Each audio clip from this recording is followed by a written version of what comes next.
Hello everyone, আশা করি সবাই ভালো আছেন। আজকের টিউটোরিয়ালে আমরা দেখব কিভাবে আল্ট্রাসনিক সেন্সর কাজ করে। আমরা প্রথমেই প্রোটিয়াস 8 প্রফেশনালে দেখব যে কিভাবে আরডুইনোর সাথে আল্ট্রাসনিক সেন্সরকে কানেকশন দেওয়া হয়। এরপরে আমরা আরডুইনো সফটওয়্যারে দেখব যে কিভাবে কোডের মাধ্যমে আল্ট্রাসনিক সেন্সর রান করে। তো শুরুতে আমরা প্রোটিয়াস 8 প্রফেশনালে ক্লিক করব। এখান থেকে আমরা একটা নিউ প্রজেক্ট ওপেন করে নেব। এখানে আমরা প্রজেক্টের একটা নাম দেব। আমি নাম দিলাম আল্ট্রাসনিক সেন্সর। এরপর আমি নেক্সটে ক্লিক করব এবং শেষমেশ আমরা ফিনিশে ক্লিক করব। তো এভাবে আমাদের নতুন প্রজেক্ট ক্রিয়েট করা হয়ে গেল। এখন আমাদের এই প্রজেক্টের জন্য যা যা ডিভাইস লাগবে সেই ডিভাইসগুলোকে আমরা পিতে ক্লিক করে নিয়ে নিব। তো শুরুতে আমি আরডুইনো উনো নিয়ে নিব। এই যে আমরা আরডুইনো উনো R3 কে সিলেক্ট করে নিলাম। এরপরে আমরা আল্ট্রাসনিক সেন্সর নিয়ে নিব। সো এটা হচ্ছে আমাদের আল্ট্রাসনিক সেন্সর। এই সেন্সর নিয়ে আমরা কাজ করব, তো আমরা এটা সিলেক্ট করে নিলাম। আর আমাদের একটা পটের কাজ আছে, তো এর জন্য আমরা হচ্ছে একটা পটেনশিওমিটার নিয়ে নিব। যদি পট লিখে সার্চ দেই তাহলে এই যে পট HG এই ডিভাইসটা আমরা ইউজ করব, তো এটা আমরা সিলেক্ট করে নিলাম। সো আমাদের প্রজেক্টের জন্য এই তিনটা ডিভাইসই লাগবে। তবে আপনারা পিতে গিয়ে আরডুইনো বা আল্ট্রাসনিক সেন্সর দিয়ে কিন্তু সার্চ দিয়ে পাবেন না যদি না আপনারা আল্ট্রাসনিক সেন্সর বা আরডুইনোর লাইব্রেরিগুলো অ্যাড করে থাকেন। তো এটা কিভাবে অ্যাড করতে হয় সেটা আমি এখন আপনাদের একটু দেখিয়ে দিচ্ছি। এই ফোল্ডারে হচ্ছে আরডুইনোর যে লাইব্রেরিগুলো সেগুলো আছে, আর আল্ট্রাসনিক সেন্সরের মধ্যে মানে যে ফোল্ডারটা সেই ফোল্ডারে হচ্ছে গিয়ে আমার হচ্ছে আল্ট্রাসনিক সেন্সরের লাইব্রেরিগুলো আছে। তো এর প্রিভিয়াস ভিডিওতে আমি হচ্ছে আরডুইনো লাইব্রেরিগুলো কিভাবে অ্যাড করতে হয় সেটা দেখিয়ে দিয়েছিলাম, আর এই ভিডিওতে আমি দেখিয়ে দিচ্ছি যে আল্ট্রাসনিক সেন্সরের লাইব্রেরিগুলো কিভাবে অ্যাড করতে হয়। একইভাবেই যেভাবে আমরা আরডুইনোর লাইব্রেরিগুলো অ্যাড করেছিলাম একই ফোল্ডারে গিয়ে এগুলো হচ্ছে গিয়ে পেস্ট করে দিলেই হয়ে যাবে। তো আমি এই দুটো ফোল্ডার হচ্ছে নিচে ডেসক্রিপশনে আপনাদেরকে দিয়ে দিচ্ছি, আপনারা সেখান থেকে ডাউনলোড করে নিতে পারেন। তো আমার এখানে আল্ট্রাসনিক tp.idx আর আল্ট্রাসনিক tp.lib এই দুইটা ইয়াকে আমরা কপি করব। এরপরে আমরা লোকাল ডিস্ক বা সি ড্রাইভে যাব, সেখান থেকে আমরা প্রোগ্রাম ডাটাতে যাব। এরপরে হচ্ছে আমরা ল্যাব সেন্টার ইলেকট্রনিক্সে যাব। এরপরে আমরা প্রোটিয়াস 8 প্রফেশনালে যাব। এরপরে আমরা লাইব্রেরিতে যাব। তো এখান থেকে হচ্ছে গিয়ে আমি হচ্ছে আমার যে কপি করা ফাইলগুলো সেগুলো পেস্ট করে দিব, তাহলে কিন্তু আমাদের লাইব্রেরিটা অ্যাড হয়ে যাবে।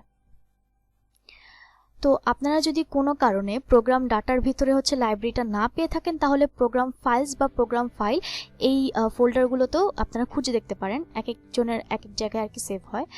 তো আমাদের আরেকটা হেক্স ফাইল অ্যাড করতে হবে, এটা হচ্ছে আল্ট্রাসনিক tp.hex। এটা হচ্ছে আমরা লাইব্রেরিতে অ্যাড না করে বিনে অ্যাড করব। তো এটা আমরা কপি করে নিব। এরপর হচ্ছে আমরা লোকাল ডিস্কে যাব, সেখান থেকে হচ্ছে আমি প্রোগ্রাম ফাইলসে যাব। এরপর হচ্ছে আমি ল্যাব সেন্টার ইলেকট্রনিক্সে যাব, প্রোটিয়াস 8 প্রফেশনালে যাব, এরপর হচ্ছে আমি বিনে যাব। এখানে গিয়ে হচ্ছে গিয়ে আমি এটা পেস্ট করে দেব। তো আমার অলরেডি এটা পেস্ট করা আছে, তো এর জন্য আমি আর করছি না।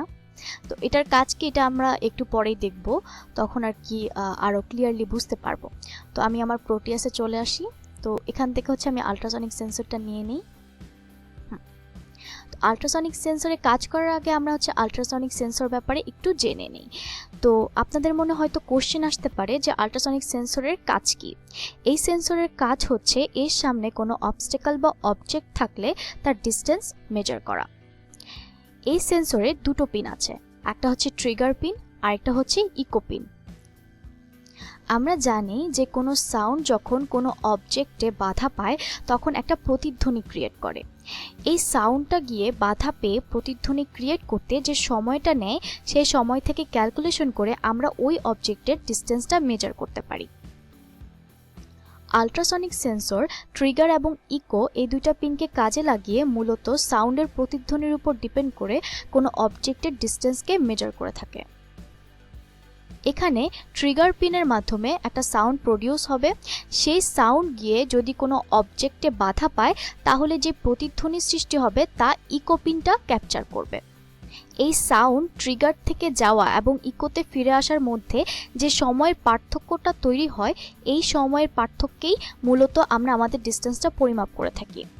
প্রোটিয়াসে সাউন্ড ক্রিয়েট বা অবজেক্ট এনে ডিস্টেন্স দেখানো পসিবল না, তাই আমরা এখানে টেস্ট পিন নামক একটা পিন ইউজ করব।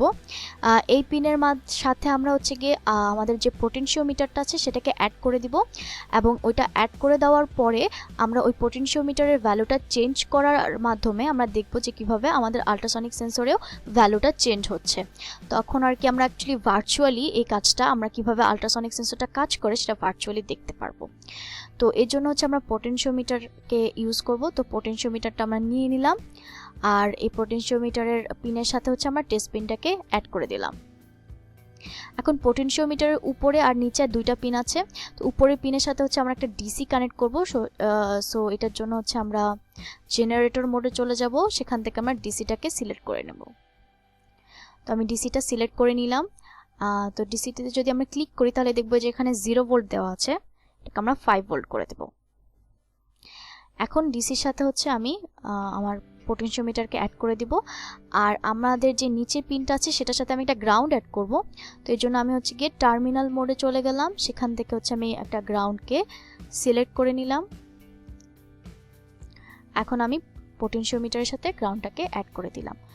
তো আমার পোটেনশিওমিটারের সাথে আল্ট্রাসনিক সেন্সরকে কানেক্ট করা শেষ। এখন হচ্ছে আমি আরডুইনোকে কানেক্ট করব। তো আমি কম্পোনেন্ট মোডে চলে গেলাম, সেখান থেকে আমার আরডুইনোকে সিলেক্ট করে নিলাম। ওকে, এটাকে একটু রোটেট করে নিলাম, ঠিক আছে। এবার তো আমি আল্ট্রাসনিক সেন্সরের যে ট্রিগার পিন আছে সেই ট্রিগার পিনের সাথে আমি আরডুইনো 9 নাম্বার পিনকে কানেক্ট করব, আর আরডুইনো 10 নাম্বার পিনকে কানেক্ট করব ইকো পিনের সাথে। ওকে, সো আমার আল্ট্রাসনিক সেন্সরের সাথে আমার আরডুইনোকে কানেক্ট করার কাজও শেষ। তো আমাদের আল্ট্রাসনিক সেন্সরে যে ভ্যালুটা চেঞ্জ হচ্ছে সেই ভ্যালুটা দেখার জন্য আমরা একটা ভার্চুয়াল টার্মিনাল ইউজ করব। তো এই জন্য হচ্ছে আমরা এখানে ক্লিক করব, সেখান থেকে হচ্ছে আমরা যে ভার্চুয়াল টার্মিনালটা আছে সেটা সিলেক্ট করে নেব। ওকে, এই ভার্চুয়াল টার্মিনালের সাথে আমরা হচ্ছে যেহেতু সিরিয়াল কমিউনিকেশনের মাধ্যমে এটা দেখাবো, তো আমাদের সিরিয়াল কমিউনিকেশনের জন্য 0 আর 1 নাম্বার পিনটা ইউজ করা হয়। সো 1 নাম্বার পিনের সাথে আমি আরএক্সডিকে কানেক্ট করব, আর 0 নাম্বার পিনের জন্য আমি টিএক্সডিকে কানেক্ট করব। সো এখানে আমাদের আল্ট্রাসনিক সেন্সরের সাথে সব ডিভাইসের কানেকশনগুলো একদম কমপ্লিট হয়ে গেছে। এখন আমরা কোডের মাধ্যমে দেখব যে কিভাবে আল্ট্রাসনিক সেন্সরটা কাজ করে। তো এই কাজটা দেখার জন্য আমরা আরডুইনো সফটওয়্যারে ক্লিক করব। এখানেই মূলত আমরা আমাদের কোডের কাজটা করব। শুরুতে আমরা হচ্ছে কি কিছু ভ্যারিয়েবলকে ডিক্লেয়ার করে নিব। তো আমাদের হচ্ছে কি ট্রিগার পিনটা আমাদের 9 নাম্বার পিনের সাথে কানেক্ট করা আছে আরডুইনোর, এর জন্য আমরা ট্রিগার পিনটা 9 দিয়ে দিব। এরপর আমরা আরেকটা ভ্যারিয়েবল লিখব, সেটা হচ্ছে ইকো পিন, এবং আমাদের ইকো পিনটা হচ্ছে 10 নাম্বার পিনের সাথে কানেক্টেড মানে আরডুইনোর, এর জন্য আমরা এখানে 10 দিয়ে দিব। সো আমাদের দুইটা ভ্যারিয়েবলকে ডিক্লেয়ার করা শেষ। এখন আমরা আরও দুইটা ভ্যারিয়েবল নিয়ে নেব, একটা হচ্ছে লং ডিউরেশন, আরেকটা হচ্ছে ইন্টিজার ডিস্টেন্স। তো কেন আমরা এই ডিউরেশন আর ডিস্টেন্স এই দুইটা ভ্যারিয়েবল নিলাম সেটা আমরা হচ্ছে কি একটু পরে যখন কাজ করব তখন আরও ক্লিয়ারলি বুঝবো। এরপরে হচ্ছে আমি ভয়েড সেটআপের ভিতরে পিন মোডগুলো ফিক্স করে দেব। আমাদের ট্রিগার পিনটা হচ্ছে গিয়ে সাউন্ডটা প্রডিউস করতেছে, তো এই জন্য আমার ট্রিগার পিনটা হচ্ছে আউটপুট হিসেবে কাজ করবে। ওকে, আর এখানে আমার যে ইকো পিনটা আছে সেই ইকো পিনটা আমার ইনপুট হিসেবে কাজ করবে, কারণ হচ্ছে ও হচ্ছে যে সাউন্ডটা প্রতিধ্বনি আসতেছে সেই সাউন্ডটা ও হচ্ছে ক্যাপচার করতেছে। সো আমাদের হচ্ছে পিন মোডের কাজ শেষ। এখন যেহেতু আমরা ভার্চুয়াল টার্মিনালে আউটপুট দেখাচ্ছি এর জন্য আমাদের সিরিয়াল কমিউনিকেশনটা বিগিন করতে হবে। তো আমরা সিরিয়াল কমিউনিকেশনটা স্টার্ট করলাম 9600 দিয়ে। সো এখানে আমাদের ভয়েড সেটআপের ভিতরে যে কাজ করা দরকার ছিল সেটা শেষ। এখন আমরা ভয়েড লুপের ভিতরে কাজ করব। ভয়েড লুপের ভিতরে আমি হচ্ছে গিয়ে শুরুতে লিখব ডিজিটাল রাইট, এরপরে হচ্ছে ট্রিগার পিন, এবং এই ট্রিগার পিনকে আমি লো করে দিচ্ছি। এরপরে আমি একটা ডিলে ইউজ করব। ডিলেটা হচ্ছে মাইক্রোসেকেন্ডের একটা ডিলে ইউজ করব। ওকে, আমি 2 মাইক্রোসেকেন্ডের একটা ডিলে ইউজ করলাম। এরপর হচ্ছে আমি আবার ডিজিটাল রাইট ইউজ করলাম। আর এখন হচ্ছে ট্রিগার পিনকে আমি হাই করে দিলাম। আর এখন হচ্ছে আমি আরেকটা ডিলে ইউজ করলাম মাইক্রো সেকেন্ডসের, এটা হচ্ছে 10 মাইক্রোসেকেন্ডসের। ওকে, সো আমরা এই 4টা লাইনে কি করলাম? তো আমরা শুরুতে কি করলাম সেটা হচ্ছে গিয়ে আমরা আমাদের ট্রিগার পিনে যে আগের যত ইনিশিয়াল ভ্যালু আছে সেটাকে লো করার মাধ্যমে ওই ভ্যালুগুলোকে আমরা মুছে দিলাম। এরপরে যেহেতু আমাদের ট্রিগার পিন থেকে আমাদের একটা সাউন্ড প্রডিউস করতে হবে, এরপরে হচ্ছে কি আমি ডিজিটাল রাইটের মাধ্যমে ট্রিগার পিনকে হাই করে দিলাম এবং কতক্ষণের জন্য 10 মাইক্রোসেকেন্ডের জন্য। তো আমাদের মূলত এই 10 মাইক্রোসেকেন্ড টাইমের মধ্যে হচ্ছে ট্রিগারের যে সাউন্ড প্রডিউসের কাজটা সেটা হয়ে যায়। তো এর জন্যই আমরা হচ্ছে যে এই 10 মাইক্রোসেকেন্ডটা ইউজ করলাম। সো এখানে আমাদের এটার কাজ শেষ। তো এখন আমাদের কাজ কি? এখন আমাদের কাজ হচ্ছে আবার ডিজিটাল রাইট করে আমাদের যে ট্রিগার পিনটাকে আছে সেই ট্রিগার পিনটাকে লো করে দেওয়া। মানে আমাদের তো সাউন্ড প্রডিউস করার কাজ শেষ, তো এই জন্য এটাকে আবার লো করে দেব। ওকে, এখন আমি কি করব? এখন হচ্ছে গিয়ে আমার ট্রিগার পিন থেকে যে সাউন্ডটা প্রডিউস হয়েছে সেই সাউন্ডটাকে আমি ইকো পিনে ক্যাপচার করব। তো আমি কিভাবে ক্যাপচার করব? আমি ডিউরেশন দিয়ে হচ্ছে গিয়ে ক্যাপচার করব। তো ডিউরেশনের যে ভ্যারিয়েবলটা সেটা হচ্ছে আমি উপরে অলরেডি ডিক্লেয়ার করে রেখেছি। তো এই ভ্যারিয়েবলটা আমি এখানে নিচে লিখলাম। তো এখানে আমি কি করব? পালস ইন নামে একটা ফাংশন ইউজ করব। এই ফাংশনের কাজ হচ্ছে ইকো পিনকে হাই করে দিয়ে আমাদের যে সাউন্ডটা প্রডিউস হচ্ছে সেই সাউন্ডটা ট্রিগার পিন থেকে বের হয়ে ইকো পিনে আসতে যে টাইমটা লাগতেছে সেই টাইমটা হচ্ছে গিয়ে মেজার করবে। তো এই টাইমটা মেজার করার পরে সেই টাইমটা আমি হচ্ছে গিয়ে ডিউরেশন যে ভ্যারিয়েবলটা সেই ভ্যারিয়েবলে আমি স্টোর করে রাখলাম। তো এটাই হচ্ছে গিয়ে মূলত আমার কাজ। তো আমার ট্রিগার পিন থেকে বের হয়ে ইকো পিনে আসতে যে টাইমটা লাগতেছে সেই টাইমটাই মূলত আমার এখন ডিউরেশনে আছে। এখন আমি এই ডিউরেশনটাকে কাজে লাগিয়ে মূলত আমার ডিস্টেন্সটা মেজার করব। তো কিভাবে মেজার করব সেটা হচ্ছে আমি লিখব যে ডিস্টেন্স। এই ডিস্টেন্স ভ্যারিয়েবলটাও কিন্তু আমি উপরে আগেই ডিক্লেয়ার করে রেখেছি, তো ওইটাকেই কাজে লাগাচ্ছি। Distance equal to duration into 0.034। তো এই কাজটা আমি কেন করলাম? এই কাজটা করলাম কারণ আমি জানি যে শব্দ হচ্ছে গিয়ে প্রতি মিলি সেকেন্ডে 0.034 ডিস্টেন্স অতিক্রম করে। তো এজন্য যেহেতু আমরা শব্দের উপরে কাজটা করতেছি, তো এই জন্য আমাদের যেই সময়টা লেগেছে পুরো সময়টা দিয়ে যদি আমি 0.034কে গুণ করি তাহলেই কিন্তু হচ্ছে গিয়ে আমার মূলত কতটুকু ডিস্টেন্স আমার শব্দটা বাধা পেয়ে আবার ফেরত এসেছে সেই পুরো ডিস্টেন্সটা আমরা এখানে পেয়ে যাচ্ছি। কারণ হচ্ছে শব্দ প্রতি সেকেন্ডে বা প্রতি মিলি সেকেন্ডে 0.034 দূরত্ব অতিক্রম করে, কিন্তু আমরা কিন্তু অ্যাকচুয়াল ডিস্টেন্সটা পাচ্ছি না, কারণ হচ্ছে শব্দ প্রথমে যাচ্ছে বাধা পেয়ে আবার আসতেছে।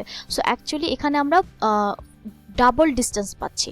তো আমাদের তো ডাবল ডিস্টেন্সের দরকার নেই, আমাদের হচ্ছে কি অ্যাকুরেট ডিস্টেন্সটা দরকার।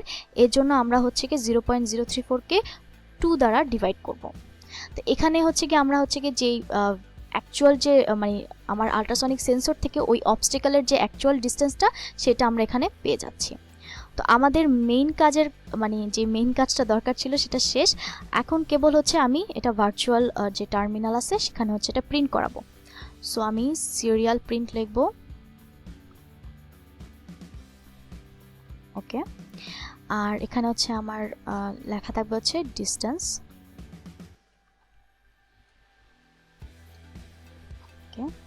একটা স্পেস দিলে ভালো হয়। এখন হচ্ছে আমি সিরিয়াল ডট প্রিন্ট লিখে আমার যে ভ্যারিয়েবলটা মানে আমি যে ডিস্টেন্সটা পেয়েছি সেই ডিস্টেন্সের ভ্যারিয়েবলটা এখানে লিখে দেব। সো এই ভ্যারিয়েবলটা এখন প্রিন্ট হবে। আর আমার এটা হচ্ছে সেন্টিমিটারে প্রিন্ট হচ্ছে। ওকে, সো আমি এখানে সেন্টিমিটার লিখব। ডিসটেন্স অ্যাকচুয়ালি সেন্টিমিটারে আছে, তো আমি এর জন্য সেন্টিমিটার লিখলাম। এরপরে হচ্ছে গিয়ে আমি একটা নিউ লাইন প্রিন্ট করব, প্রিন্ট ln। ওকে, ডান। আর এখন হচ্ছে গিয়ে আমি শেষমেশ একটা ডিলে ইউজ করব। ডিলেটা হচ্ছে 500 মিলি সেকেন্ডের একটা ডিলে ইউজ করব। এতে করে হচ্ছে গিয়ে আমার 500 মিলি সেকেন্ড পর পরই হচ্ছে ভ্যালুটা শো করবে। তো আমাদের কোডের কাজটা সম্পূর্ণ শেষ। এখন হচ্ছে আমি এটাকে কম্পাইল করব। ওকে, তবে আপনাদের যাদের হচ্ছে কম্পাইলের পরে হচ্ছে এরকম ভ্যালু না আসবে, তাদের জন্য হচ্ছে বলে রাখছি, আপনারা ফাইলে যাবেন, সেখান থেকে আপনারা প্রেফারেন্সে যাবেন, এখান থেকে আপনারা চেক করবেন যে আপনাদের কম্পাইলেশনে হচ্ছে চেক আছে কিনা। যদি চেক না থাকে তাহলে চেক দিয়ে দিবেন, তাহলে হচ্ছে গিয়ে আপনারা এই ভ্যালু এখানের যে রান কম্পাইল করার পরে এই কম্পাইলেশনটা আসবে। তো সেখান থেকে অ্যাকচুয়ালি আপনারা কি করবেন, আপনারা যে হেক্স ফাইলটা আছে সেটা কপি করে নেবেন। তো আমরা হচ্ছে কি যে এই হেক্স ফাইলটাকে কপি করে নেব। ওকে, কন্ট্রোল সি দিয়ে আমি কপি করে নিলাম। এরপর হচ্ছে আমি প্রোটিয়াসে যাব এবং প্রোটিয়াসে গিয়ে হচ্ছে আমি এটা কপিটা পেস্ট করে দেব। ওকে, সো আমার এটা হচ্ছে গিয়ে পেস্ট করার কাজ শেষ। তবে আমাকে এখানে আরেকটা কাজ করতে হবে, সেটা হচ্ছে সোনার সেন্সরের যে হেক্স ফাইলটা আমি আপনাদেরকে দেখিয়েছিলাম যে রেখেছিলাম, ওই সোনার সেন্সরের হেক্স ফাইলটার যে লোকেশনটা সেটা এখানে দিয়ে দিতে হবে। তো আপনি কি করবেন, শুরুতে হচ্ছে ফোল্ডারটাতে ক্লিক করবেন, এরপর হচ্ছে পিসিতে যাবেন, সি ড্রাইভে যাবেন, সেখান থেকে হচ্ছে প্রোগ্রাম ফাইলসে রেখেছিলাম আমরা। সো প্রোগ্রাম ফাইলসে যাব, ল্যাব সেন্টার ইলেকট্রনিক্সে যাব, প্রোটিয়াস 8 প্রফেশনালে যাব, সেখান থেকে বিনে যাব।